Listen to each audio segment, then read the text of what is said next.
Bloomberg Audio Studios. Podcasts, radio, news. This is the Bloomberg Surveillance Podcast. I'm Jonathan Ferro, along with Lisa Abramowitz and Anne-Marie Hordern. Join us each day for insight from the best in markets, economics and geopolitics. From our global headquarters in New York City, we are live on Bloomberg Television weekday mornings from 6 to 9 a.m. Eastern. Subscribe to the podcast on Apple, Spotify or anywhere else you listen. And as always, on the Bloomberg Terminal and the Bloomberg Business app. We begin this hour with stocks looking to recover after sliding into correction territory. Verrone of Strategas, a bad company, writing equities are attempting to stabilise in the 55-50 zone. The sentiment conditions are coming together for a rally, but it's usually a day of very strong breadth that screams, game on. Chris joins us now for more. Chris, good morning. Nice to be here. What a week. What a week. Let's start with that. Are we screaming game on yet? I don't think quite yet. I think we're in the ballpark of kind of the conditions that we like to see to mark at least some tactical low. And, you know, this last week, again, is a reminder of what I believe is the undefeated rule of Wall Street. It's that attitudes are shaped by price action, not the other way around. And I think in particular, as we entered the year, and we talked about it on this show, the hurdle for 25 would be the game of expectations. The bar was high, and all year we thought the challenge would be chipping away at that bar of expectations. I think we're much closer in that regard today. We've seen just this week a lot of the surveys flip upside down, where you have more bears than bulls in a lot of the investor surveys. You've seen this big swelling in inverse ETF volume, so people buying the short Qs or the short S&P funds. You've seen the VIX curve invert to a pretty meaningful degree. So spot VIX, you know, how you view vol in the future should never be above where you view vol down the road, yet it is right now. So you have these conditions that I think are starting to come together, whether it's 55-50 or 54-50, I don't know, but I suspect we're in the ballpark of some type of a good trading low. Things are a lot worse than that 10% seems to imply, because beneath the surface, I was going through some of the tech names this morning. Meta down 20% from a record last month, Nvidia down 22 from the highs of this year, Apple down 19% from the highs of December, Amazon down 20 since the start of February. What gives for big tech? Yeah, not fun, right? Well, I think let's remember a couple things. It's not like DeepSeek happened 6 weeks ago and suddenly tech began to express weakness. Tech relative to the S&P peaked on July 10th of 2024. You know what else peaked on July 10th of last year? Dollar yen. So we've talked about this ad nauseum in our work. I think it would be silly to underestimate the impact or the degree to which yen carry for so many years dictated how money moved around the world. And I think in particular, the very large stocks in our index are beginning to see kind of the weight of that. Now, I don't want to forget kind of another undefeated rule of Wall Street. It's that corrections end on bad news. They don't end on good news. If they ended on good news, this game would be easy, right? Markets top on great news and they bottom on bad news. So, you know, as we kind of work through this growth scare, underline the word scare, but I still think it's in the context of a bull market. And one main reason I still feel that way is, despite these kind of very big declines in some of the equities, you really haven't seen an equal response from credit conditions. We did a study this week. We looked at how big is the move in double B spreads off the lows relative to the decline in stocks. So double B spreads right now are up about 30 basis points off their lows, pretty modest.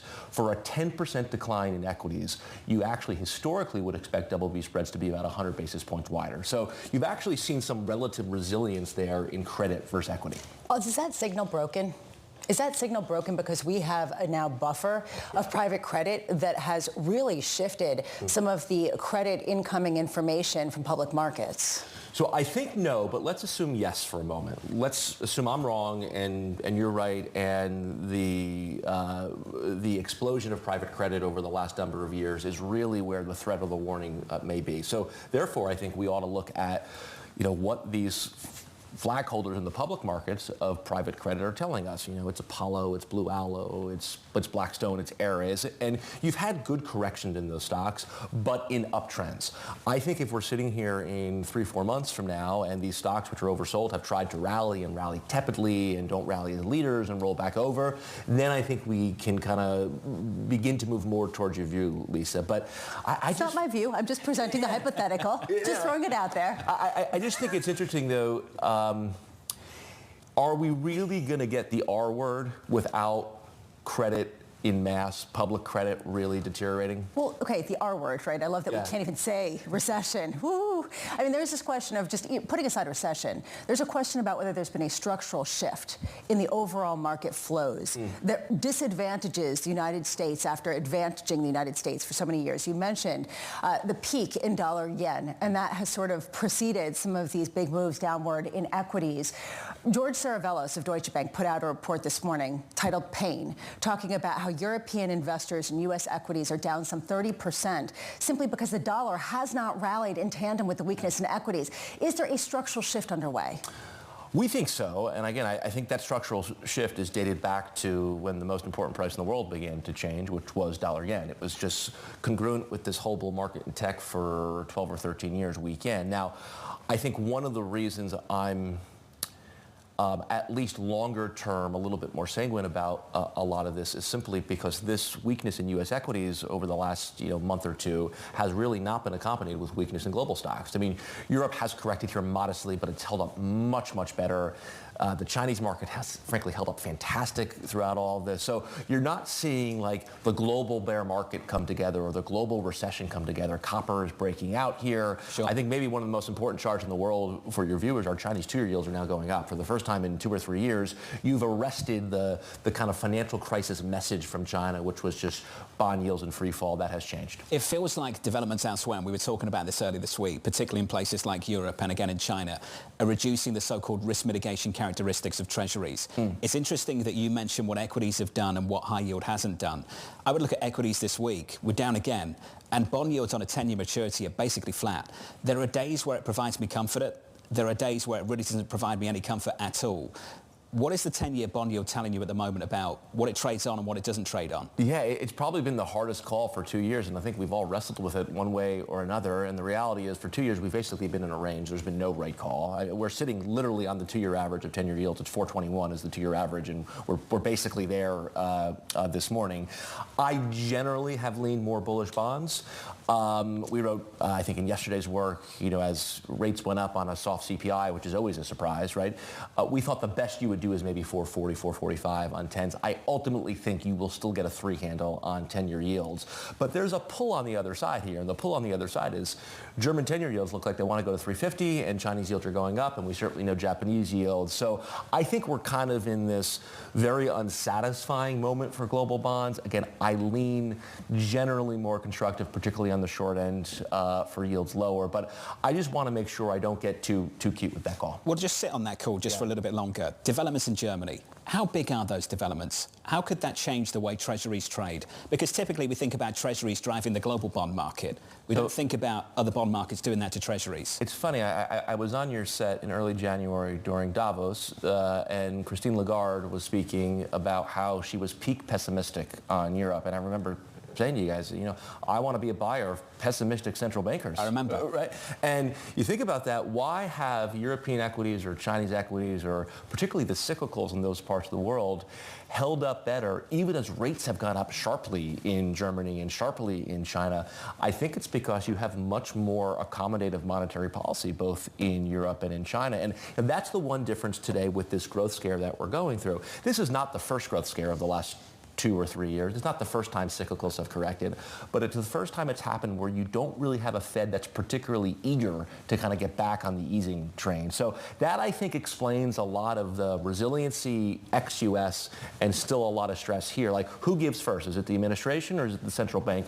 I lean towards the central bank, and I think the 2-year yield will ultimately get us there, but that's the big debate of the day. As soon as next week or too early? I think that's too early. And John, when you talk about corrections, right, we're down 10. There's a price and a time component to every correction. And when I said, I think we're probably 80, 90% of the way there on price. I do wonder if the time component is almost still in front of us, where we need to just grind this out, rally, retest, rally, retest. That would not surprise me, kind of given this framework here. Equity futures this morning, they are positive by 0.75%. Special thanks to Chris Verrone of Strategas.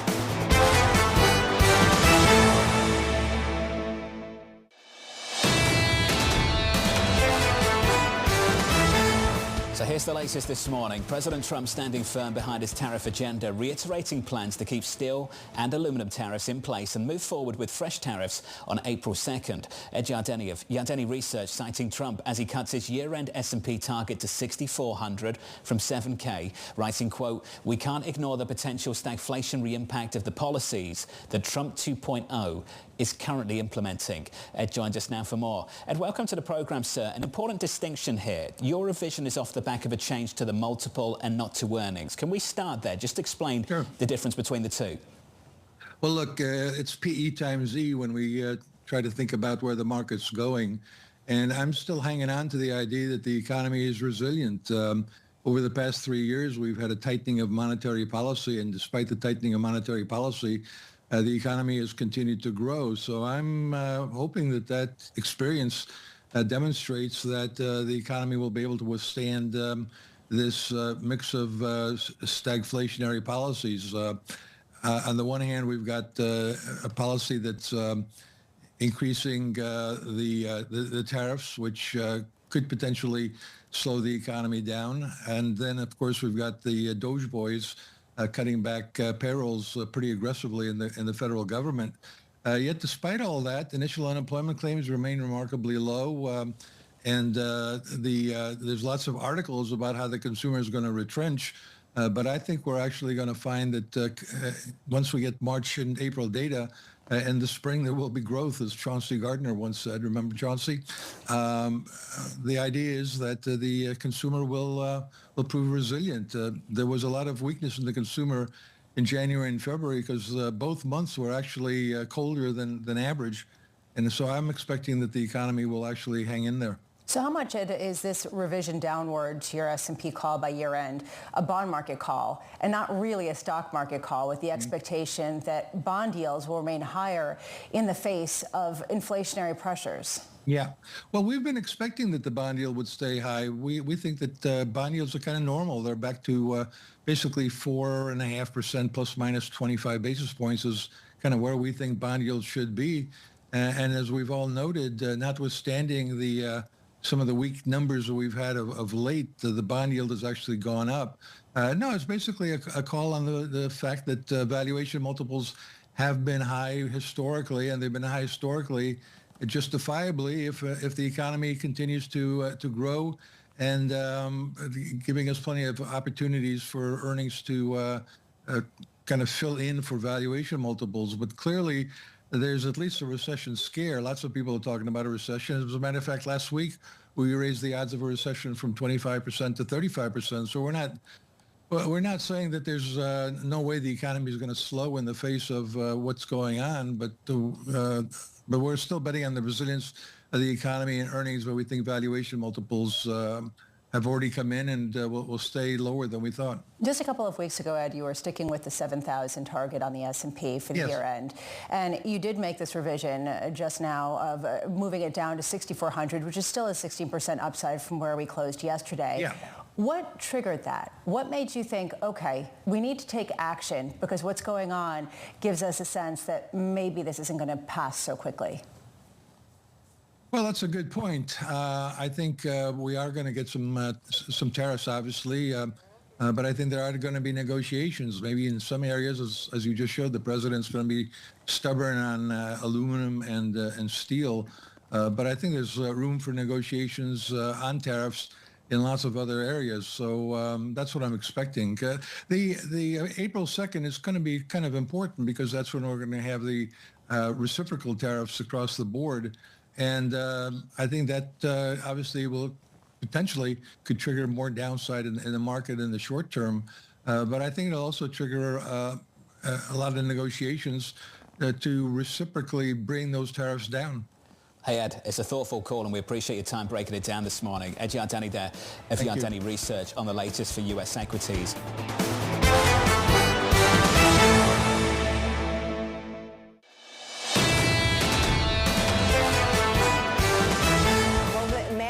was turning down the temperature yesterday in the Oval Office was the new Secretary General of NATO, Mark Rutte. And we're so excited he's joining us today. His first interview following that meeting with President Trump. So this is your first trip to Washington as a Secretary General, sitting down in the Oval Office. How was your conversation with the President? We saw the 40 minutes or so that was out to the public, but then you guys had lunch. What did you take away from that meeting? It was a very positive meeting. We became friends when he was Trump 45, and I was still Prime Minister of the Netherlands. So we worked very well together, and it was a very friendly lunch, and also an absolute clear commitment to the alliance, to NATO, to what the alliance stands for. So it was very optimistic and very positive. So you took away that Trump is 100% committed to the alliance, even though individuals in his orbit, like Elon Musk, are calling for the U.S. to leave. He was absolutely clear. There was no room for doubt there. And he did, by the way, state the same when he was meeting with Macron, the French president, and with Starmer, the British Prime Minister, 2 weeks before. So I tell some of my European colleagues when they say, well, is the U.S. still connected and committed to NATO? I tell them, you might want to turn on your television and listen to the president when he says this.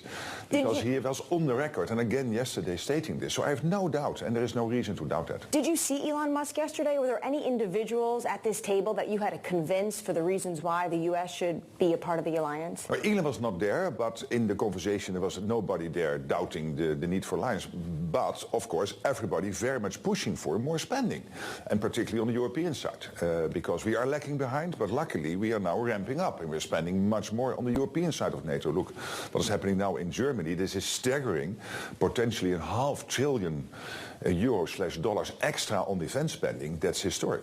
So the Germans have reached this morning reporting out of Germany on this debt package. As you say, there's going to be a lot more money coming out of Germany for defense. It looked positive, I think. They had to deal with the Greens, but it seems that they're getting there. Yeah, it seems like they're getting there, and there will be an agreement in place.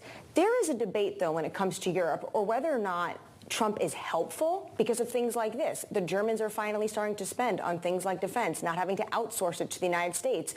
Or is Trump unhelpful because he really is shaking up the global order, not just when it comes to militarily, but also things like tariffs. Yesterday, 200% on European wine, champagne, and cheeses. How do you view his impact on the continent? I think when it comes to defense spending, he is extremely helpful. And I told him yesterday, Trump 45, again, his first term, we had pledged in 2014 to go to the famous 2%. Nothing happened. He came in 16, 17.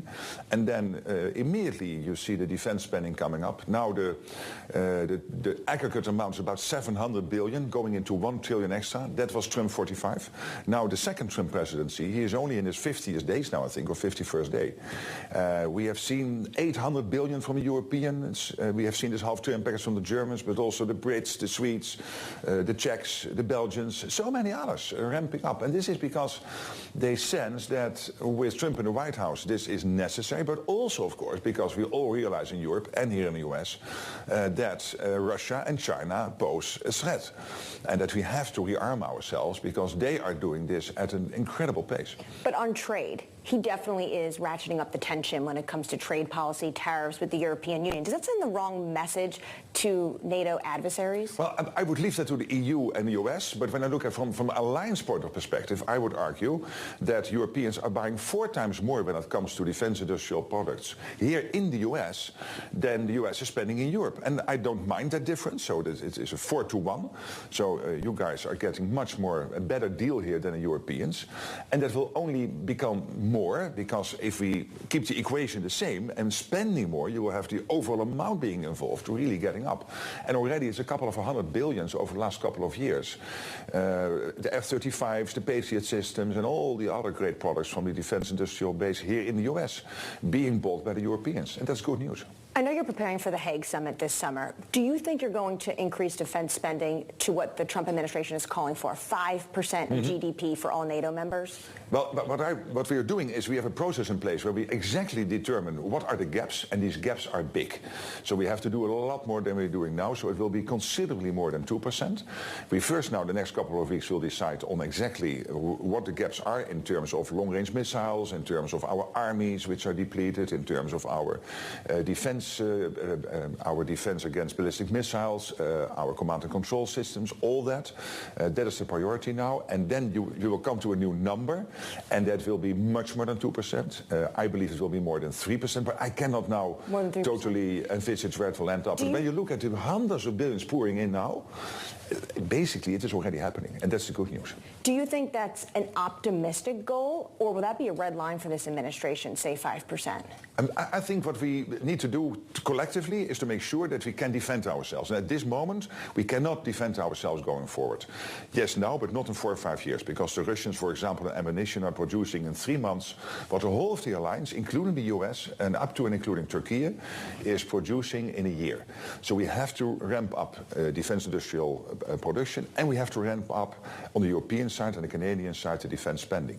And we will decide on that over the next couple of months, and it has to be content-based, but it will be much, much more. And again, when you look at the numbers coming in now, the Trump effect of this new Trump presidency is clearly there. When it comes to defense of Europe, did you and the president talk about potentially amending where troops are, American troops on the continent? Because there were reports that he was thinking maybe pulling out from Germany and putting more troops on the eastern flank, maybe to Hungary.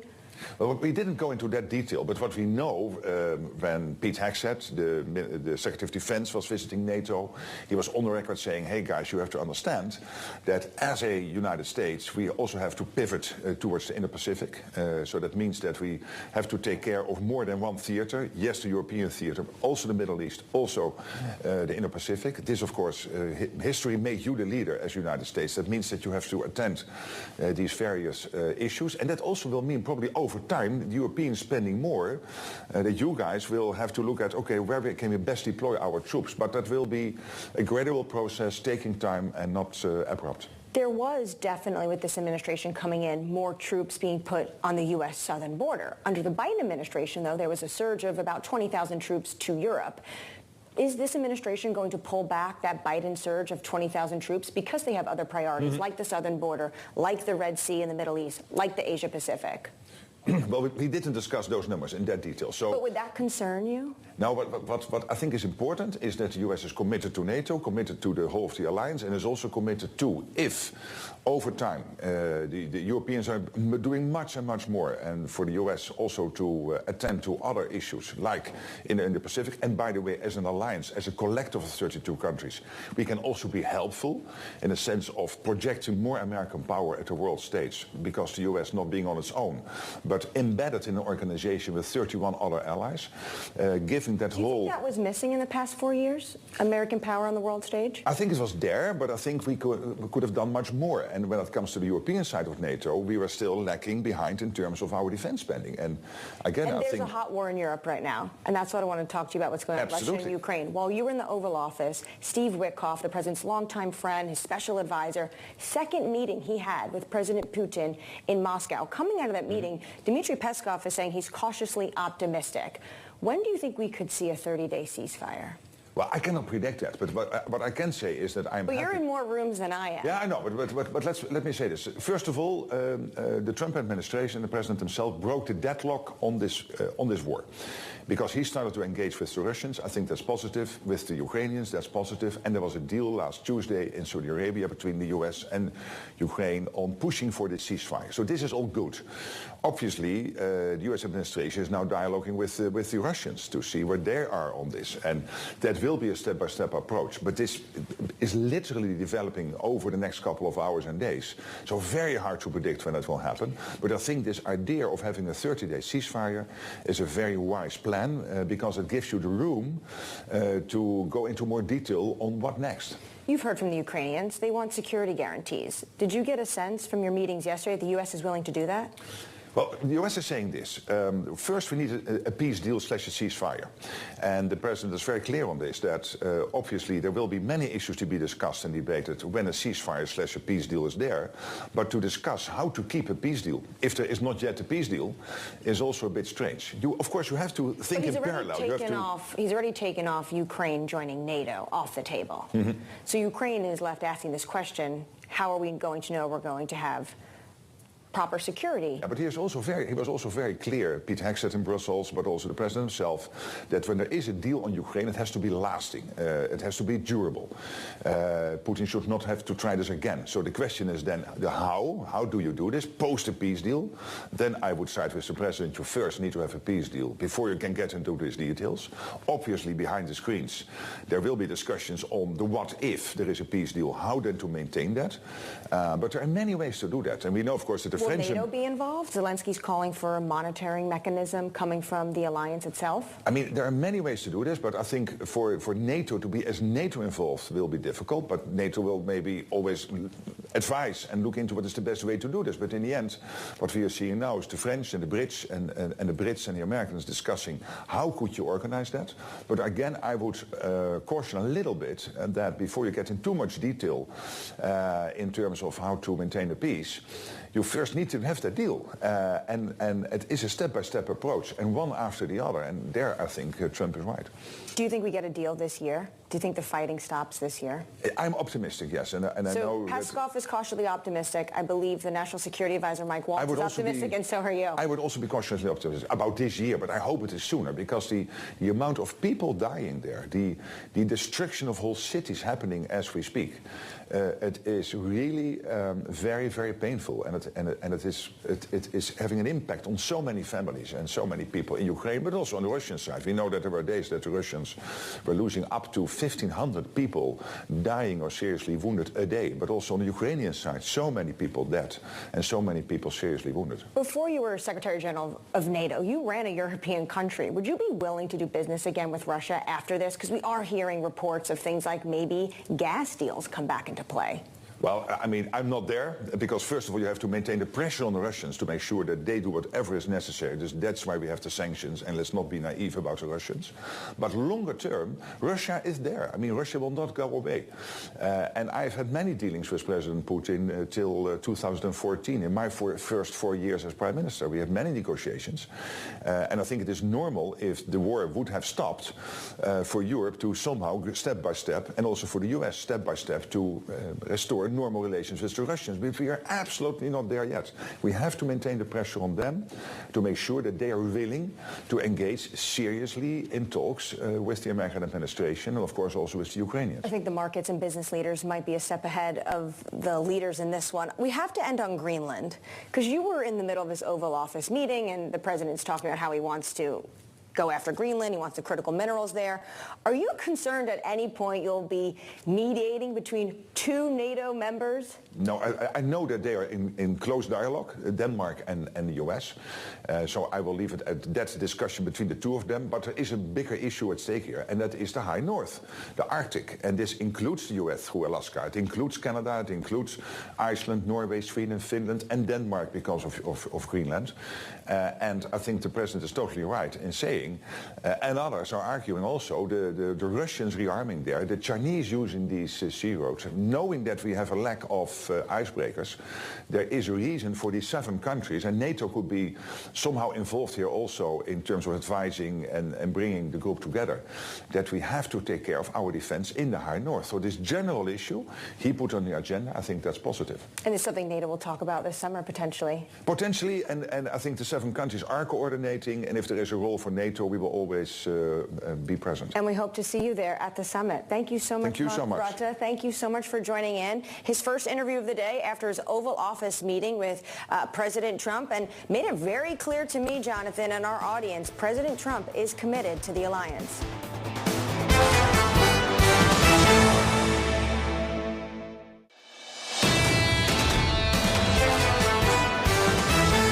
Torsten Slok of Apollo writing, "This is a wait-and-see economy. Consumers are more reluctant. The bottom line is that this eventually leads to a slowdown in the hard data, and markets should prepare for that scenario." Torsten joins us now for more. Torsten, good morning. Good morning. We've seen the shift in the soft data. The last time we spoke, you raised the issue. I believe Lisa asked you the question, would that soft data bleed into the hard data? Do you sense a inevitability now towards that? We are beginning to see that if you look at the high-frequency data. So over the last several weeks, we have seen, and I know some of these indicators are a little bit special, but we've seen the number of people who are going to movie theaters, the number of people going to Broadway shows. If you look at the TSA data for how many people fly in airplanes, even if you look at how many people are visiting the Statue of Liberty here in New York City, all that has actually started to weaken. And now we get another soft data print here at 10 with the Michigan sentiment for consumers. So overall, it is still a little bit too early, but given that we have this wait-and-see situation, both for consumers and for corporates, it does make sense that the soft data should eventually begin to spill over to at least some weakening in the hard data. One feature of this cycle that I think a lot of people underestimated, you not included, is the resilience of this economy. What is our capacity to absorb shocks now? Has that been reduced?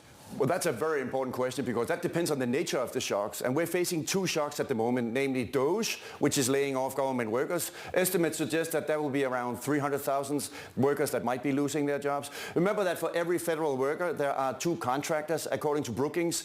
So Brookings studies show that in total, true employment in the federal government is roughly around 9-10 million people. So if you now think about total number of households is 130 million, and someone in a federal worker or contractor lives together with someone in the private sector, you get that as much as 10-15% of all households in some way or another is being impacted from a sentiment perspective by DOGE alone. And tariffs, of course, also in particular impacts anyone who is associated with trade with Canada and Mexico. And you have that is also a particular, of course, across the border to the north and to the south, playing a significant role in a number of states. So the bottom line is not only tariffs and trade war, it's also the combination of the risk that government workers and contractors potentially losing their jobs that are the main reasons why the soft data is weakening the way it is. And it's not only consumer soft data, it's also corporate. If you look at the CapEx planning from the regional Feds, Dallas Fed, Philadelphia Fed, New York Fed, that's showing that businesses in those districts are saying we're beginning to cut back CapEx plans. Likewise, NFIB, also roundtable surveys,